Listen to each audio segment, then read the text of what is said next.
മഴമേഘങ്ങൾ കരിനിഴൽ വീഴ്ത്തിയ സ്റ്റേഡിയത്തിൽ കളി തണുത്തുപോകുമെന്ന് ഭയന്ന കാണികളെ സാക്ഷിയാക്കി വിരാട് കോഹ്ലി എന്ന വിശ്വരൂപം നിറഞ്ഞാടിയ രാത്രിയായിരുന്നു അത്. കൊൽക്കത്ത ഉയർത്തിയ 192 റൺസ് എന്ന കൂറ്റൻ ലക്ഷ്യം പിന്തുടർന്ന RCBക്ക് തുടക്കത്തിൽ തന്നെ പ്രമുഖ താരങ്ങളെ നഷ്ടമായെങ്കിലും പതറാതെ നയിച്ചത് കിങ് കോഹ്ലിയായിരുന്നു.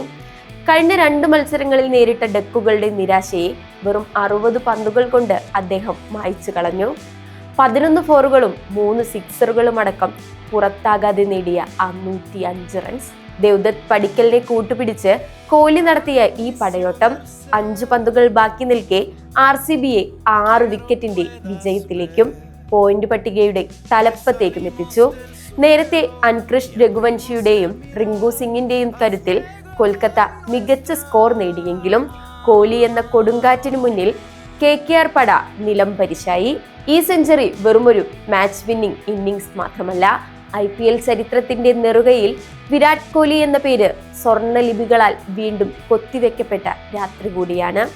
IPL-ൽ തന്റെ 9ാം സെഞ്ചുറിയോടെ റെക്കോർഡ് പുസ്തകത്തിൽ 1ാം സ്ഥാനം ഊട്ടിയുറപ്പിച്ച കോഹ്ലി ഈ സീസണിലെ റൺവേട്ടയിൽ 484 റൺസുമായി 3ാം സ്ഥാനത്തേക്ക് കുതിച്ചു കയറി.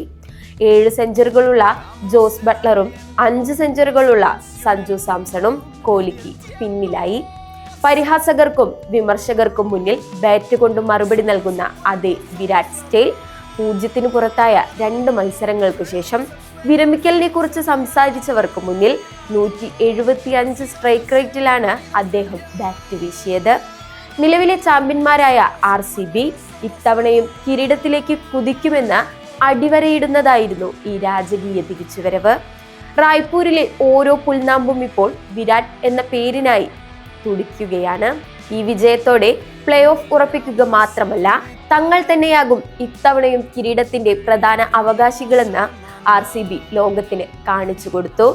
വെറുമൊരു ജയത്തിനപ്പുറം RCB ആരാധകർ ഉറപ്പിക്കുകയാണ് ഈ വർഷവും കപ്പ് നമ്മുടേത് തന്നെയെന്ന്.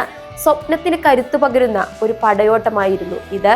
കോഹ്ലിയുടെ മടക്കയാത്രയെ പരിഹസിച്ചവർക്കുള്ള മറുപടി അദ്ദേഹത്തിന്റെ ബാറ്റിൽ നിന്ന് തന്നെ പിറന്നു കഴിഞ്ഞു. ഇനി ലക്ഷ്യം ആ കനക കിരീടം നിലനിർത്തുക എന്നത് മാത്രമാണ്.